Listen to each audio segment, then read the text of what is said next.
Okay, so it's been a while since we've had to graph an equation on a coordinate grid, and it's been a while since we've had to take an equation and rewrite it as a y equals or y equals mx plus b. So what we have here is 3y plus 1 equals 6x plus 10. I'm going to rewrite this equation as a y equals. So I'm going to subtract 1 from both sides. I end up with 3y equals 6x plus 9. Since I'm multiplying y by 3, I'm going to divide by 3. In property of equality, I need to divide every single term by 3.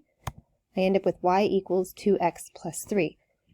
And if you can recall, y equals mx plus b, our m is our slope and our b is our y-intercept.